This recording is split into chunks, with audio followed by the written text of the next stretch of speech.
Jewish community. Keren is an education associate at Unpacked for Educators, is a passionate Jewish educator with expertise in curriculum development with a focus on Israel and the Holocaust education.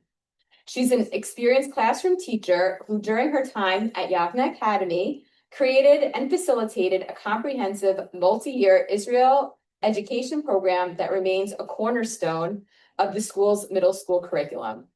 Keren has presented widely on Israel and Zionism to educators, teens, and parents across the United States and holds a master's in education in learning, cognition, and development from Rutgers University. So without further ado, Keren Horn.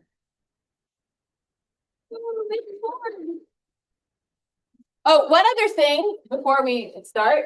So you might see these forms. If you have any questions, you can ask them in two ways.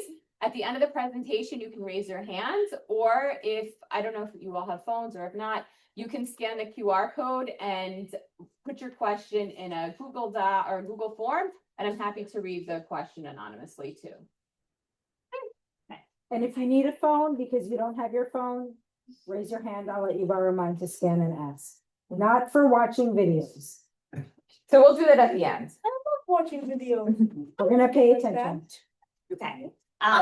Like that. Hi, everybody. I'm so excited to be here with you guys today. And I know you guys have a lot of feeling. Can I use the restroom? Whatever you want to say, I want you guys to like raise your hand or we'll have time to talk. But I want to hear everything you have to say. And I promise I have a lot of time built in to actually hear from you. So you don't have to like whisper to your friend. I actually want to hear what you have to say. I work at Unpacked. You heard a little bit about Unpacked. But at Unpacked, we have videos, podcasts, films, articles, anything that you are curious about, you can find on one of our platforms, and I'll show you how to access those at the end. But we have content on literally any Jewish topic you can think of, and the videos are all different formats, some long, some short. You can find everything. Ask me what? I can't hear you. When you go like this and you whisper, I can't hear what you're saying. So just tell me. Okay. Okay. So my name is Keren. I have 4 kids, and I actually have a 7th grader. Who here is in 7th grade? 7th grade. How is this year going? Bad. Fine. It's a hard year, 7th grade. There's a lot of like changes. You're in the in-between year. So this is really important to me. And I also worked in the classroom with 6th, 7th, 8th graders. And yeah, 6, 7. And it really made a big difference to me to have these conversations at every age, but especially at your age, because you need to start talking about this and start knowing how to respond when you're faced with the things that we're going to talk about today. So our plan for today. I always say, like, if I have to get bad news and good news, like get the bad out first, let's get done with it, and then we can go to like the fun stuff. Same idea for today. We have to talk about anti-Semitism, which is the hard part of the conversation. And then once we're done with that, we're going to talk about how, with everything we've gone through, can we still celebrate our identity? And then at the end, we'll talk about like, what are the next steps? What can we do next? So before we start, I know you mentioned it a little bit before, but I didn't hear everything from the back of the room. How would you define anti-Semitism? Yeah. Yeah. Do you have anything you want to add? Same, perfect. She said it perfectly. Okay, so the hatred of Jews. So we're going to define it a little bit more clear. We're going to have a little more details in it, and we're going to discuss how anti-Semitism looks, because anti-Semitism is a little bit tricky because it changes every generation. Anti-Semitism today looks different than it did in our last generation. So just raise your hand. Has anyone in this room ever experienced anti-Semitism themselves or seen anti-Semitism online? So look around the room for a second.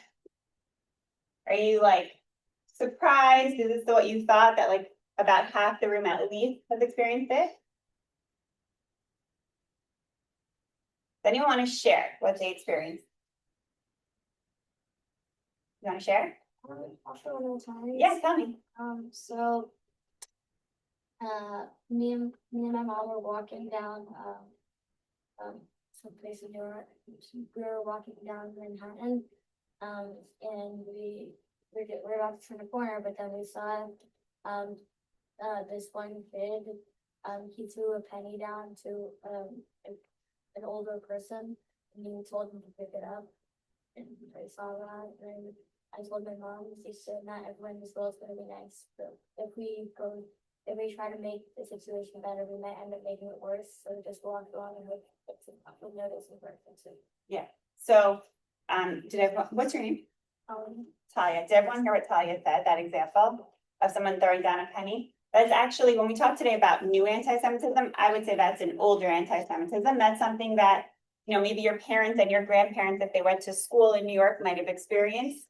That's something that's kind of long-standing, but a perfect example of anti-Semitism. Anyone else have another story? You guys on the couch can answer, so I know you're bigger, but yeah. Like when you're scrolling online, it could just be some Jewish guy posting about his shaving routine, but they might see that he's got a Magen David necklace on, and all of the comments are very, very anti-Semitic. Specific examples will just be things about just Jewish stereotypes regarding some of the things that were already mentioned, but the general Jewish stereotypes. Yeah, so, yeah. Wait, what's your name first? Sebastian. Sebastian.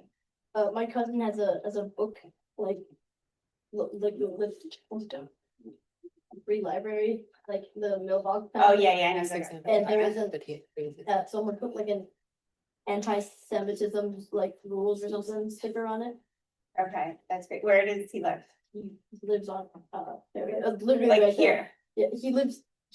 Yeah, he's like right there. Okay. Did I see another hand? No? You want to share another? Yeah. I know many more, but obviously Yeah. that's so important. This happened like, I want to say last week. Me and my dad were walking home from Hebrew school, and we stumbled upon multiple stickers on signs that were anti-Semitic. It was do you want me to share what it was? You can share one. It was just one sticker. It was a sticker of Trump saying you will die for Israel, and it's not a good sticker. We took a picture and reported it. It was like all around Princeton with all different signs, and we found some of the schools. Okay, so just in like the 4 stories we heard today, we already see like a wide range of topics. So we're seeing, just did your cousin have anything like Jewish on the No, nothing? No, Okay. I mean, maybe there was a Jewish book or something. Right, but like nothing, it wasn't like he was trying to get people to be Jewish. It wasn't like he was a pro-Jewish like activist or anything, but still there was an anti-Semitic book put into his like free library thing. Talia saw someone throwing pennies down, like that stereotype of Jews being cheap or collecting pennies. We've heard of one that I am sure all of you, if you guys are online, are seeing the same thing. Sorry, what was your name? Okay. Have any of you seen like any celebrities posting anything or any Jewish people posting something and then seeing all the comments being quite negative? Has anyone ever seen that? Yeah. And unrelated to anything in the video, it could be just a Jewish person who has never said anything pro-Israel or pro-Jewish, and somehow all the comments are anti-Semitic. So that's why we really have to figure out, like, what does anti-Semitism mean? Why does it happen? And how can we still face it? And how can we still celebrate who we are? Some just unfortunate statistics. Since the war started in Israel 2 years ago, there has been a marked rise in anti-Semitism. These are all headlines from America that, it's up 400%. You've heard of on campuses, there's tons of hate on campuses, posters, signs, just like you guys have seen in your own neighborhoods. And just like this huge increase. These numbers are similarly rising across the world. In Europe, in Canada, the numbers are a little bit different. Canada has a higher increase, but the numbers are going up everywhere. That since the war started 2 years ago, there has been like a very, very significant increase in anti-Semitic acts. And it feels like you guys can feel it. It feels as a Jewish person, you feel it. You know that when this is someone who spoke about what it's like being a Jewish person and that feeling of anti-Semitism surrounding you, that a lot of us know, like when we're getting near a Jewish center or our synagogues or our shuls, you'll see a police car, you'll see someone who has a weapon on them to protect that area. And most people don't experience that. Most people can go and pray and practice in whatever way they want without that feeling. But for Jewish people, we're pretty used to the idea that when we go to our safe spaces, there's usually some sort of protection. And that's how anti-Semitism kind of feels to us. So anti-Semitism is in the news almost every day. We just heard about how many more, attacks there have been, how much more anti-Semitism has been experienced. I want you guys to just think for 1 second that, all of the little comments you see online, all of the stories you guys have experienced, everything we spoke about already. And for a second, think about what percentage of the US is actually Jewish. I know the answer. If you know the answer, you can say, no spoilers. Only guesses. Okay, what's your guess? I think wait, Jews in the world, Just in the US. What percent of the US population is Jewish? I think like 5 to 5 to 10. Yeah. like about 2. Okay. 0.2. Okay. 0.2. Yeah. 0.2. Uh-huh. 0.2. Okay, yeah. 0.2. They're all saying 0.2, but that's actually the world population. American population is 2%. We make up 2% of the population. Sometimes that feels a little funny, especially when we're in the Northeast. It definitely feels like more, but it's more concentrated. When you go to different areas, there are less Jewish populations. Here you guys have bigger communities. There's Princeton, there's East Brunswick, there's Highland Park. There are many communities here. And all throughout New Jersey, there is a higher amount. But even still, the Jewish population in America is only 2%, and yet they make up 55% of all the religion-based hate crimes. And those numbers are only what's reported, meaning Jews are actually less likely to report all of the anti-Semitic attacks, partially because what we're going to talk about today, as this is kind of something that we've experienced for generations. And even with all of that, and even with our small numbers in the US, it is still 55% of all religion-based hate crimes, according to the FBI. And when we think about anti-Semitism, for Jewish people, this is by Chuck Schumer, who's a senator, a New York senator. He said, you know what, Sebastian, can you read it to me?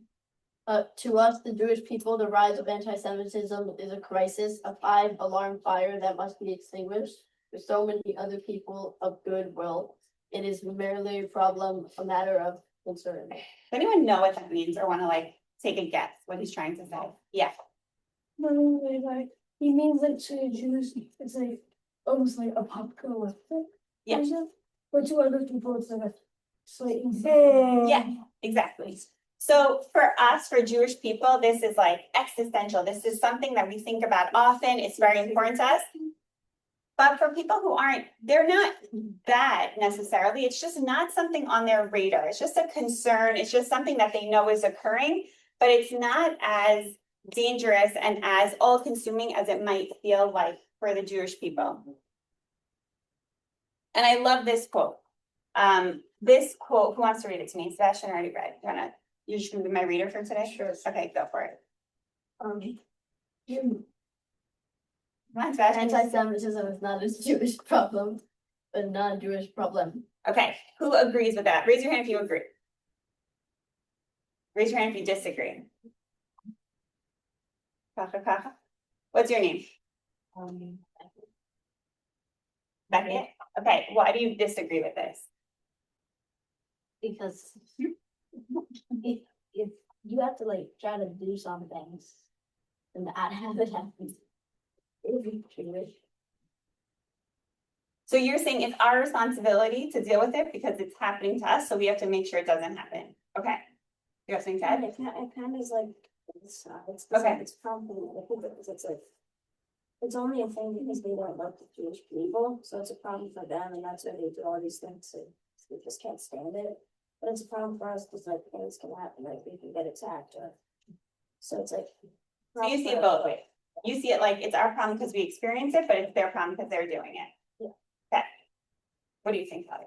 I think instead of it's a little bit of both, it's a big problem because like Becca said, it's happening to us. We should try to find a way and not like completely because not everyone's gonna listen, but like try to stop maybe like your area or like your neighborhood or something like that. Yeah. And it's also Donald's problem because of the people who are doing it to the Jewish people. Because if it's a non-Jewish, if it also it's a non-Jewish problem. So the people who are doing it is also part of the problem, not Right. just the Jews. Yeah, definitely. So you guys already defined it, and now we're gonna make it even a more clear definition. So the International Holocaust Remembrance Alliance came up with a definition, and it was agreed upon by many countries. I'm just gonna skim it really quickly because it's a lot to read, but it's a perception of Jews which may be expressed as hatred towards Jews. There could be physical manifestation against Jewish individuals or their property, or against Jewish community, institutions, or religious facilities. So it's not only about what happens to the Jews, but it's also about what's happening to their institutions, their communities. And they go even deeper and they discuss very specific examples and, accusing Jews of being responsible for real or imagined wrongdoing. Calling for or justifying harming of Jews, making dehumanizing, demonizing, or stereotypical allegations. That's the penny thing that Talia spoke about. And denying the fact, scope, and mechanisms of an intentional genocide. And that's specifically talking about the Holocaust. So people who minimize the Holocaust, people say the Holocaust wasn't real. That is all a form of anti-Semitism as agreed upon by many countries. Okay. So whose fault is anti-Semitism, right? Whose problem is it? Who's causing it? So we're going to listen to a little bit about anti-Semitism in the past, and then we're going to move to today and talk about what anti-Semitism actually looks like today, especially in the last 2 years. Whose fault is anti-Semitism? This is probably the most controversial question. 1 second. Okay. You press the power button.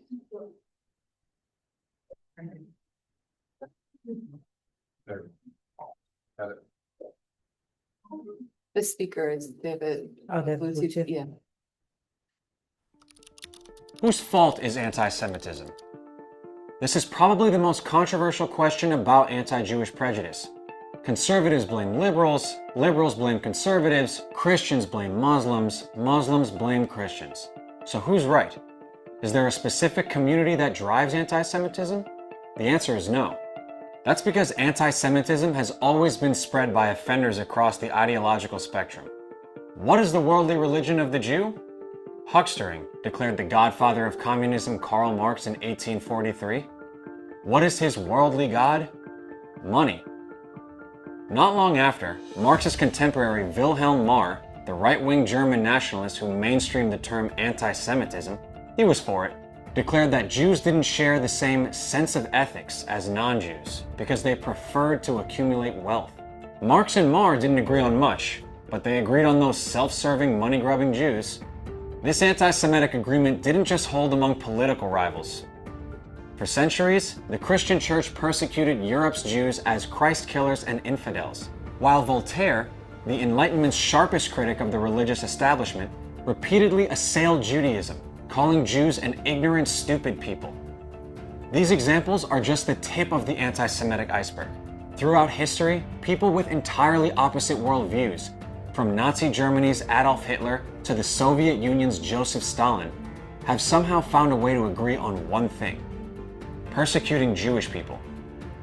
On the surface, this is pretty confusing, but it makes sense when you understand that anti-Semitism predates our modern categories and stems from something far more fundamental: the human inability to tolerate difference. Jews are the world's oldest minority that has refused to conform to the majority culture. For thousands of years, Jews have persisted in their unique practices and traditions. They were too stubbornly Jewish for religions like Christianity and Islam that sought to convert them. too religious for atheists and free thinkers like Voltaire, too closed off and clannish for the internationalist left like the communists of the Soviet Union who put Jews in gulags, and too worldly and widespread for the nationalist right who slurred them as corrupt cosmopolitans undermining the state. As an ever-present minority, Jews have been perpetually scapegoated for the majority's problems, constantly cast as untrustworthy and accused of serving their own interests at the expense of society's.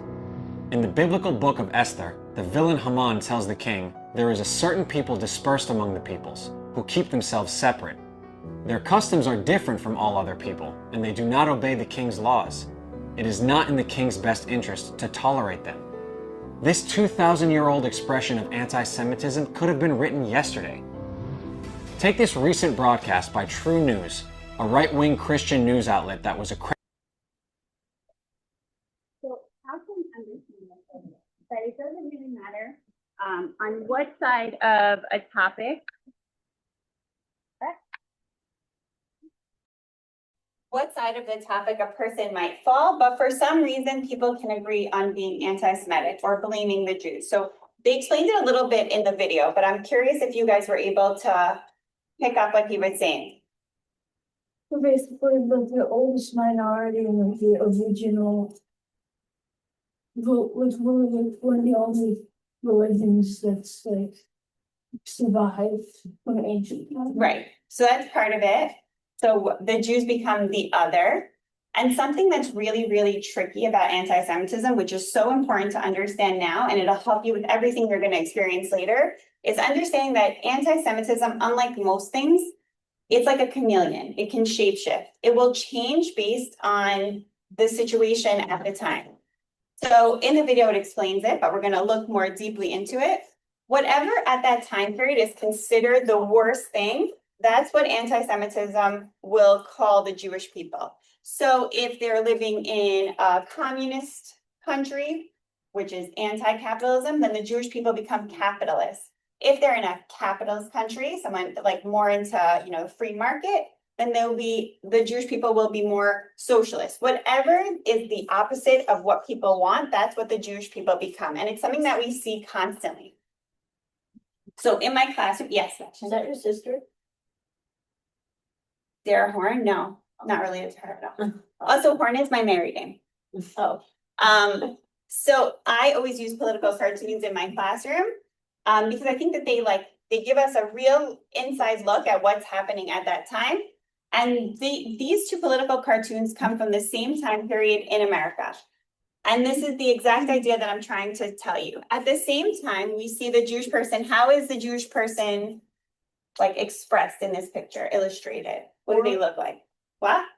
Well, that is poverty. Yeah, exactly. You're really perceptive. You can read the teeny writing. Okay, so the Jews are seen as poor. They're going to bring poverty and illness and disease. Yeah. They made his nose look answer. Right. So a stereotype. So they don't even want you to have to think twice before you even read anything. You already know he's Jewish because they already did all the stereotypes, the beard, the nose. But if you look closely, you'll see like Sabbath desecration. So making that connection to Sabbath.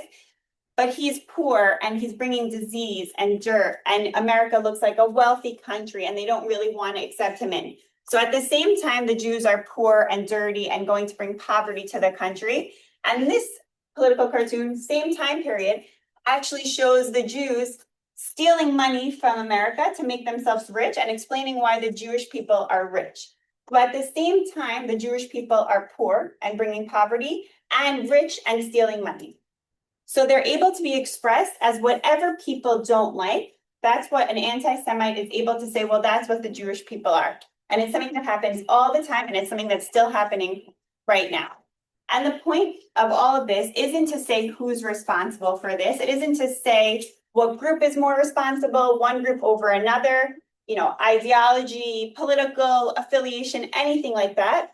The point is to say is that no community is immune to it.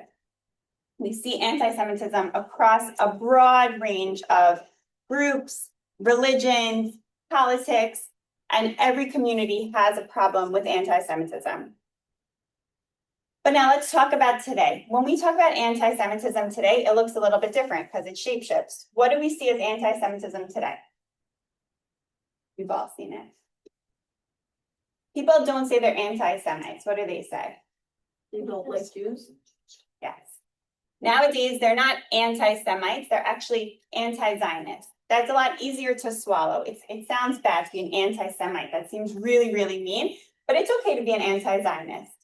That is just the new form of anti-Semitism. That is the shape that anti-Semitism has taken in our generation. And it's important to know that when you hear things, to understand it is the same anti-Semitism that we've seen over and over and over and recycled.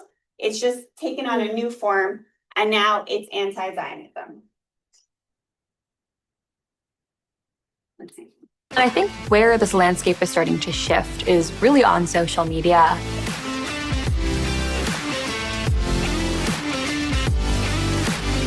I would see my closest friends who I sat with at lunch saying that Zionism was equal to genocide on their stories. I hate your shirt. Shit. I'm gonna set it on fire. I'm serious. They would post is that Israel's an apartheid state. Israel is a racist endeavor. Essentially, hordes of people report my videos under hate speech. They've done this on videos of my cats, videos of me making bread. And then after enough reports are made, TikTok automatically removes the video. And you have to wonder if these people actually think that they're taking part in freeing Palestine by harassing Jewish activists online.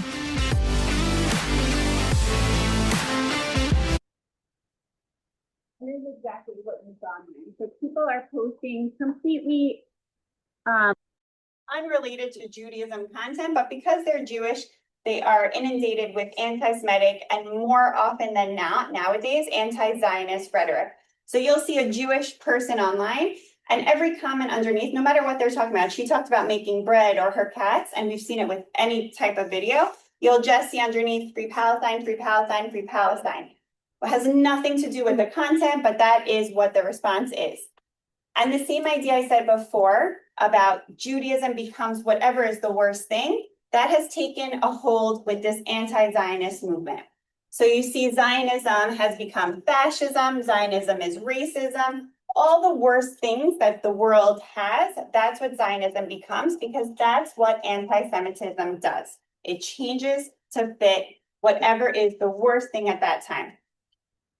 And again, I love to use political cartoons because I think it gives a really good deep look into things without having too much words. What do you notice about this picture? Yeah. It's showing an Israeli soldier looking in the mirror and he's seeing a Nazi soldier. Right. What's the most evil thing you could be? A Nazi. It's literally the most evil you can be. It's agreed upon across the world. Nazi is evil. Okay, great. That means then IDF Nazi. That means that any way that you can convert Jews, or now it's Zionism, to the most evil, that's what you do to make it make sense. Yeah. But isn't the whole idea of Nazi isn't it also, but isn't the thing Nazis are anti, so why are they saying Jews are the thing? They're using anti-Semitic, Jews are anti-Semitic while being anti-Semitic. Yes. Well, that's the other thing you have to understand with anti-Semitism. If you're rational and you actually think about what's being said, you understand that it doesn't make sense. There are also people who have said that the Holocaust never happened, and yet somehow they will also say the IDF are Nazis. So there is a disconnect. But all we know is that, and I want you guys, this is so helpful when you're seeing things online. I want you to just understand that when you see all this hateful stuff, it is just the same recycled information. It is just whatever is bad, that's what the Jews are for an anti-Semite.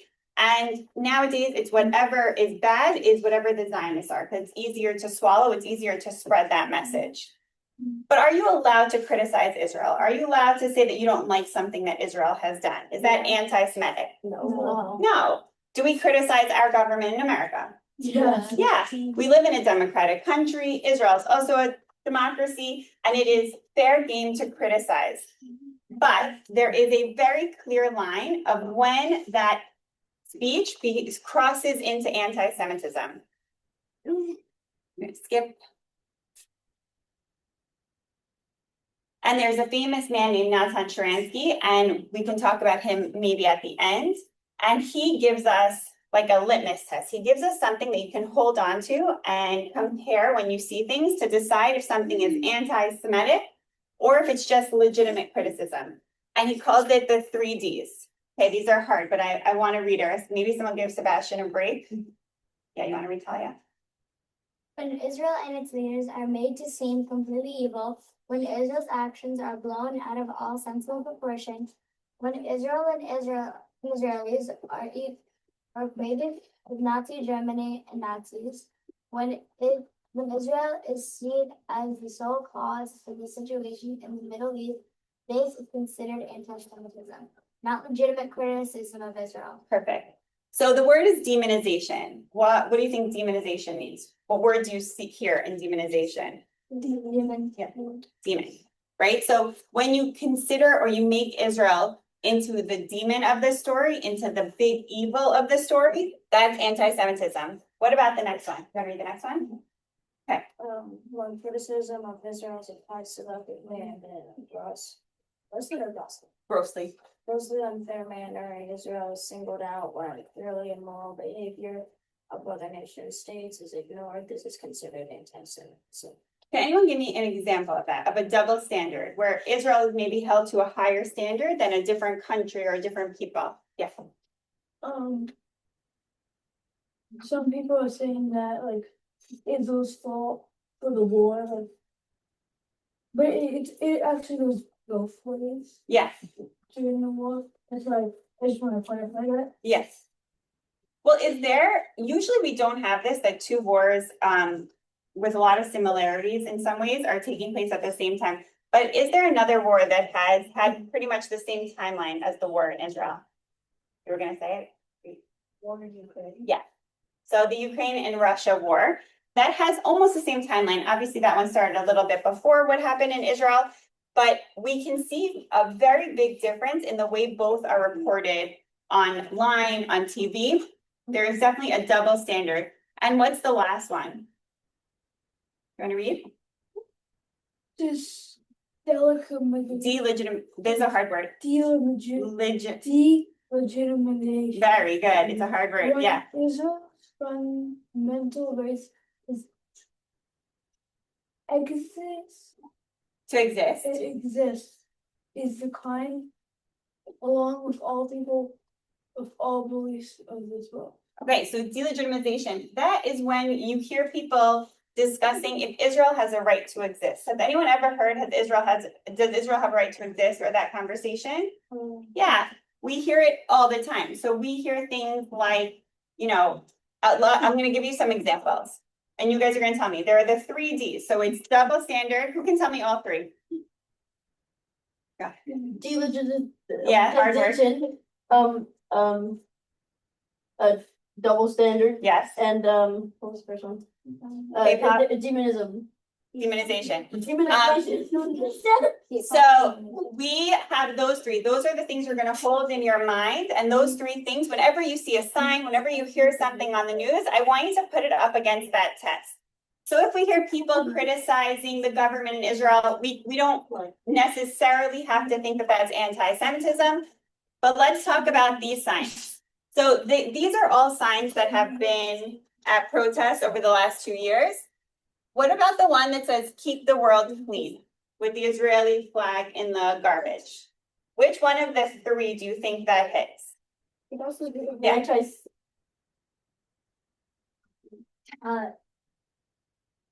Demonization. Okay. Why? What bad thing is it turning Israel into? It's like saying that it's like rash, like Yeah. Yeah. Exactly. Yeah. Also, the very hard Oh, delegitimization. Yeah, because it's like saying that Israel should dumped into like. Exactly. Yeah. So I would agree with you. I think it's both of those. It both is just garbage, not something to think about, and also demonized. It's just garbage. It's the worst thing you could be. Yeah. Yeah. And we talk about some, we don't want you to. Oh, we're gonna talk about it next.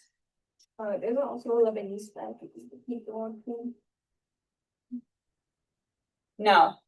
Yeah, that's Lebanon. Yeah, right. There's a little tree on the bottom. Is it? Might be. Yeah. Because I think, I'll zoom in after, but I thought that it was actually like a garbage thing, but it might be. We can look into it after, but definitely the Israel flag is in it. And there's other signs like the Israel flag where you actually see the Israel flag in the garbage. Let's talk about the first one. We don't want your two-state, we want all of 48. What happened in 1948? Israel declared a state. So what are they trying to say? So we don't want two states. We don't want to have an Israel state and a Palestine state. What do we want? Israel. Right, we want whatever it was before 1948. The truth is, for people who actually study history, was it the state of Palestine? Yes. Who? What? Who controlled it? Right, the British. And before that? The Ottomans. I get it. Also, I think that's not the Lebanese flag. I think it might be a poop emoji. Yeah, yeah. That was poop. Yeah. So, okay, so if we're saying we don't want your two-state, we want 48. Which of the three Ds do you think that is? Demonization, delegitimization, or double standard? Yeah. Double standard. Why double standard? Because it's like, oh wait, no, it's not those. Could be. You can tell me anything as long as you can back it up. Dog. Okay, which of the three Ds? Yeah. Yeah, yeah. So, Like saying that like yeah, exactly. So it could be that one. It could be double standard. What other country in the world do people sit around and talk about like, oh, maybe we should go back to before that state was created? Have you ever heard the conversation in America like, maybe we should go back to the 1600s here? That's not a thing. It doesn't happen. But for some reason with Israel, there feels like there's a right to have a conversation of if Israel should exist or not. And then tell me some of the most famous like chants or most famous signs that you've heard about anti-Zionist signs. What about democracy? What's like a famous chant you've heard? Yeah. Okay, yeah. Any other one? Just to see. Yeah. From the river to the sea. Yes. So from the river to the sea. Which one is that? Demonization, delegitimization, double standard? Yeah. It's kind of close to the top of this like. Oh, it just says from the river to the sea. Okay. Anyone have an idea? I want to hear from you. I think from the river to the sea. I think double standard. Okay, why? Well, because it's kind of like talking about how Israel should be a thing really. Yeah. From the river to the sea, it should just be Palestine. Right. So perfect. So it can be that one. It could be delegitimization. It could be double standard. Again, it's the same idea of should Israel exist and who gives anyone the right to decide if Israel should exist. That is not something that is a conversation anywhere else except for with Israel. It's Videos, even though they're great, but just because I want to make sure we have enough time. So just some quick tips before we move on to like really celebrating our identity and understanding why we can still be proud of who we are. When you see anything that you're not really sure, you don't really know. Sometimes you'll see something, you'll see a poster, you'll see a sign, you'll read something online and you get like that feeling of like, you don't know if it's really bad and you're not exactly sure how to feel about it. I want you to think about a few things. I want you to realize that it doesn't automatically need to be anti-Semitic. I want you to think like, is it anti-Jewish prejudice as anti-Zionism? That's what we were talking about before. Use our 3 Ds. And then think about all the 3 Ds that we spoke about, the delegitimization, the double standard, the demonization. And that's a very easy test to understand like when we're actually moving into anti-Semitism and not just a legitimate criticism. So why is this important? Why is it important to have this conversation?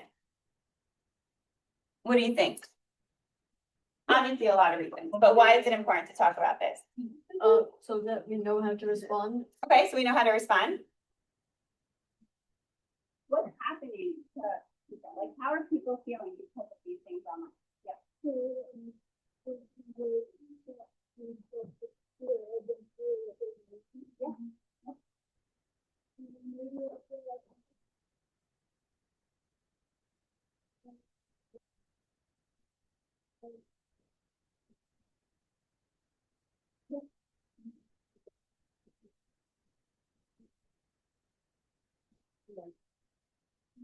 Recognize is that as much as this hatred is a political threat to Israel, it's also a threat to the very core of who we are, a threat of stigmatizing Jewish identity itself. People are hiding their Jewish identity more and more. Seeing, things posted on their peers' Instagram stories about, the Jewish state being this evil, horrible place. Of course it turns them off from wanting to be Jewish or wanting to say that they're Jewish. I definitely have friends who do not like being public about being Jewish. Watch these videos, exactly. What is happening, especially on college campuses, where you just hearing the video? I was in social media and they're doing really they want to make so they're hiding their identity because they don't feel safe without someone like going up to them and judging them. Yeah. Well, I was gonna say like a lot of like protests are happening on like college campuses and people are coming to speak against. Yeah. Right, and that's actually part of what the goal is, right? The goal is to scare the Jewish people so that they aren't proud of who they are, so that they shouldn't speak up and that they shouldn't, wear their Jewish star or participate in Jewish activities. And so that's why it's so important to see anti-Semitism for what it is, and then at the same time be able to still appreciate who we are, celebrate who we are. So let's just take a minute. If anyone wants to share what has been, you can talk about the last 2 years, you can talk about just in general, you guys shared a lot of stories before. What's been the hardest thing to deal with in terms of like anti-Semitism, anything you've seen or heard or felt, maybe going to shul, maybe anything on the news? Let's hear from someone who wants to be brave and share something. Yes. I was passing with my mom, I was walking the day before Halloween on the street, and there was this car passing by, and there was this like a Hebrew song, and there were people throwing rocks at the song. Wow. It was really annoying. That was here? Yeah. That was near here? Yeah. Anyone else? Yeah. Actually, Charlie Kirk's death. Yeah. Why is that so hard? I mean, the nice guys. Yeah. Yeah. It would probably be not like also listening to all these stories, reading about these stories, listening on social media. It's really hard to go through whether you're experiencing it, whether you're hearing about it, even if you're listening to a podcast about it. It's just awful because it can just make you feel like you don't want to be Jewish anymore. Yeah. You want to disappear. Right. And if you think about that, that's people's reasoning for doing it. People want you to feel that way. It makes it even harder because they're winning. Yeah. The family had originally had a trip planned to Israel, for the spring break, right after October 7th. And then when it happened, we couldn't go. And now we're actually going to go, but I kind of feel scared, and I feel like I shouldn't have to be scared just to go to a country for spring break vacation. So I have a video at the end of what Israel's really like now. So hopefully that helps. So now that we understand why this is so damaging, now we understand what it's been like, what we've all experienced, and even the people who haven't shared, I'm sure if you go home and you think about it, everybody has a story. Nobody's immune to these issues. Let's talk about how we can now celebrate who we are. And what are some ways that, tools that we have to continue to be proud of who we are and to hold on to the good things. So the first one, and as a teacher, I believe this strongly, you have to know your story and you have to own your story. So the most important thing is you have to be educated, you have to listen, you have to learn, and you have to own it. Now, Israel is not perfect. The Jewish people's story is complicated, but you can still know your history and you can own your history. You can do this in 2 ways. I would say everyone in this room, is anyone here not American? Anyone here from? Where are you from? China. Well, so as a whole, most of the people in this room, you guys are considered American Jews, right? So you have, that's one of your identities. You're American Jews, and you can be really proud of the American Jewish story. You're also, many of you, hopefully all of you, Zionists, right? We have, those are two parts of our story, and you have to know that and you have to own it. So what are ways we can learn about Jewish American stories? Yeah. I wouldn't mean like Jewish. No. So that's a really good question. Zionists actually just mean, and it's like a very big overarching idea, the belief that the Jewish people have the right to self-govern in their homelands. Doesn't mean the whole area. It doesn't mean there's different, you know, we can talk about like different pieces of it, but as a whole, it just means the right of the Jewish people to live and govern in their own homeland. So we can learn about famous Jewish Americans. Anyone have like a famous Jewish American? I asked this once to a group and they gave me the funniest answers that I would never think of, but I'd love to hear if there's like a Jewish American idol that you have. Yeah. Adam Sandler. That was the first thing that the other person told me. Why Adam Sandler? He's funny. He's funny. Okay, I literally did this with adults, and the first person raised his hand and he was like, Adam Sandler. He's the #1 Jewish idol. Yeah. Drake. Drake. Yeah, why not? He had a bar mitzvah. Yeah. She's only very like Gal Gadot. Yes. Yeah. Dwayne The Rock Johnson. Dwayne Johnson is. I don't know that he's Jewish. I think he is. Sure he's not. But there's a lot of famous American Jews, and American Jews have built and helped a lot to develop America into the country it is today. Extra credit question. When did the first Jewish person come to America? Yeah. It was on Yeah. Wasn't it on?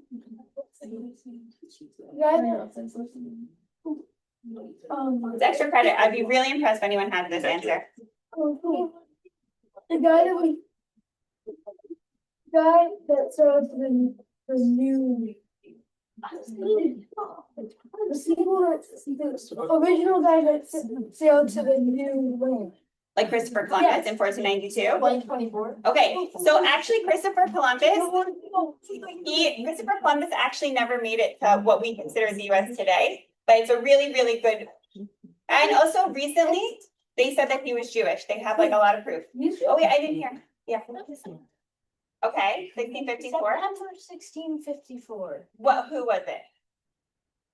23 Sephardic Jews. Okay, that is the first like Jewish community to come here. The first Jewish person to make it to American mainland. One of those 23 Sephardic Jews. Really good guess, but it's not. 2024. What, 2024? Like 2 years ago? A year ago? No, we were here before that. Anyone have any other ideas? Thought so. Yeah. Okay, did you guys learn about Roanoke and the lost colony of Roanoke? Oh, wait. The lost colony. So before the lost colony of Roanoke, we're talking like 1500. They actually sent a group of people from England to come check out the land, you know, test the soil, see if it's livable. And along with that original group of explorers, there was one Jewish man.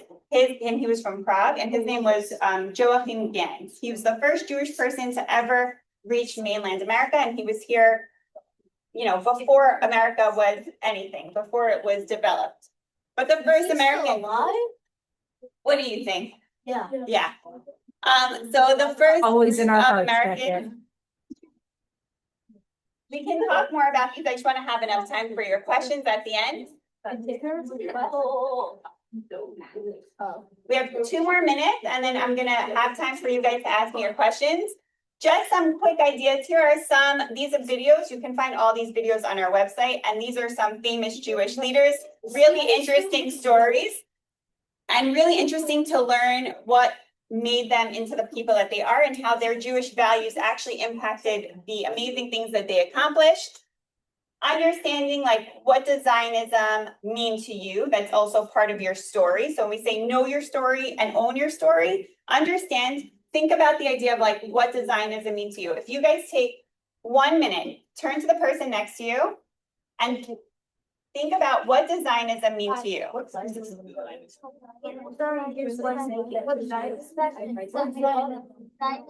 me whatever you think Zionism means to you personally.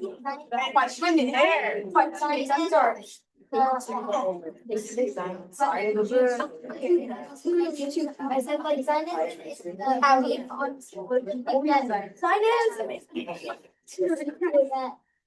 I know. I wish you had better. What time is it, Joe? All right, let's share back. Anyone want to tell me what your partners discussed? What does Zionism mean to you? What? What does Zionism mean to you? Like the belief that Jews are allowed to govern in their homeland. You have to say. What? Say it again? Like the belief that Jews are allowed to govern in their homeland. Yes. Do you guys connect to that idea about Zionism? Like, is it important to you?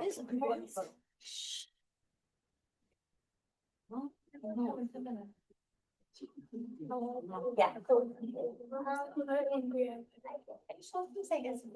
Yeah. It does connect. But yeah. Zionism is the belief or I forgot the other word, I had another word, is the belief in something else, that Jews have the right to govern and they just have equal rights in Israel and everyone else they don't. Yeah. So number one is know and own your story. And that story is going to be different for all of you. Know your background, study, learn, and own it. Number two is to find your heroes. We're not going to have so much time to talk about it today, but I have many Jewish heroes and they run the gamut of what they've accomplished. This is Rav Kook and Tessa. And Tessa is someone working on campuses today. She's a Jewish girl who was elected as the president in her school, and she faced a lot of anti-Semitism. And instead of shrinking, instead of hiding who she was, she turned it the other way. She became even more vocal, more proud of who she was. She speaks all over the country now about what she experienced. And then this is Rav Kook, who is one of our, original Zionist leaders. But what was special about him is how much he loved all Jews. He was a religious Zionist, but he truly believed that it was so important to accept and to love secular Jews and all Jews. And all of them were important to the Jewish story. And the last thing I want to say is to always look for the good and to hold on to it. So we just heard about your trip to Israel. I want to show you just a really quick clip of what Israel is like. You would assume after October 7th, Israel would be a really scary place, a really hard place to live, a really, sad place to be. When they rated the happiest countries in the world, where would you assume Israel would fall on the list? Yeah. 6. Very close. Yeah. Second, and also can I have a pencil for this maze? Okay, so they actually are the 5th, this is after the war. They still rate at the 5th happiest place in the entire world. So this is a short clip. A lot of the Swedish countries, What is it? Like Finland, Sweden, or those countries, Norwegian countries. This is what Israel has been like after October. It sounds so optimistic, almost naive, almost silly. But then you walk in the streets of Tel Aviv and Jerusalem, and you see some of the tens of thousands of Israelis who are still displaced, whose families have been shattered, whose homes are a pile of rubble and ash. People who hid for hours in their safe rooms while Hamas roamed outside. People who will never forget what they experienced that day. And they're dancing in the street. Coming to Israeli dancing, it sets your soul free. We are all going through such difficult times here in Israel, and such pain and sorrow. And sometimes we have to force ourselves to come to dancing, and we even ask ourselves, is it all right? Is it all right for us to go dancing? And I just know that the Jewish choice is Bachartem b'chaim, you choose life. And if we didn't choose life, we'd have been extinct long ago, because that's what our enemies want us to be. They want us to be extinct. Whereas all we want to do is live and let live and love. After the horrors of the Nova Festival, it became popular to say, we will dance again. And here we are, doing exactly that. Dancing doesn't take away the pain. It doesn't mask the sorrow, and it won't bring any of our loved ones back. We do it anyway. The Bible refers to the nation of Israel as a stiff-necked people. In other words, too stubborn for our own good. That stubbornness is the reason we're still here. It's the reason we're still dancing, because we refuse to give up, refuse to be cowed by the odds. We have nowhere else to go. And if we're here, we may as well dance. Israel is a deeply happy place. It doesn't mean that we're happy, ha ha ha ha. But in our hearts and in our souls, we are happy people, and all we strive for is to be happy, but in the deep sense of the word. So yes, Israel is a happy place, but at the moment, we're very sad in our happy place. In the immediate aftermath of October 7, we had polls measuring a rise in optimism. A rise in optimism not because things were good, but everybody felt the solidarity and everybody knew that everybody else was there with them. And that was optimism. It sounds insane, but here's another insane statistic about the Jewish people. For 2 years after the Holocaust, European DP camps had the highest birth rates in the world. 2/3 of Europe's Jews had just been wiped out. Everyone in the camps had seen the worst of humanity. They were orphaned and starved and alone. So it's an amazing video, and I would encourage all of you to watch it. For you, I think you're going to feel really good about going to after you see that video. I just want you guys to try to remember some of what you guys had so many great things to say, and I hope that you guys can hold on to some of what you learned today and use that when you're experiencing anything that you're unhappy with, any anti-Semitism. And in the last minute, does anyone have any questions? Last minute of questions? Yeah, what's the question? Like that's, you know? That's on your question. So we don't have time for the forum, so like this is your time. Yeah. It was next or an arrow, like next. Okay, so how about this? If anyone has a question, give it in, and then you can email me and I'll answer any questions you have. You want to just do the last one quickly before you're doing this? Was this slide showing me on Canva? No. Google Slide. This was Google Slides. I prefer Canva. Wait, was this made on? Me too, but this has a Was lot. this made? No, I'll go for Google Slides. Google Slides just has. Oh, sorry, I didn't hear. Well, thank you so much. Thank you so much. Wait, so wait a minute, it's 12. To Unpacked. No, this is Tons of videos on it. We're good, we're gonna go. They're going YouTube. Yeah, go on YouTube and go. I have to go do this also, but thank you so much. Thank you. They were great. Where's this one? I don't know. Is it here? Yeah, you're good. Go ahead. Okay, right, off your phone. It was good to be here. Yeah. I wanted to tell you something. So at the JCYF meeting, I don't know if I have enough to do this.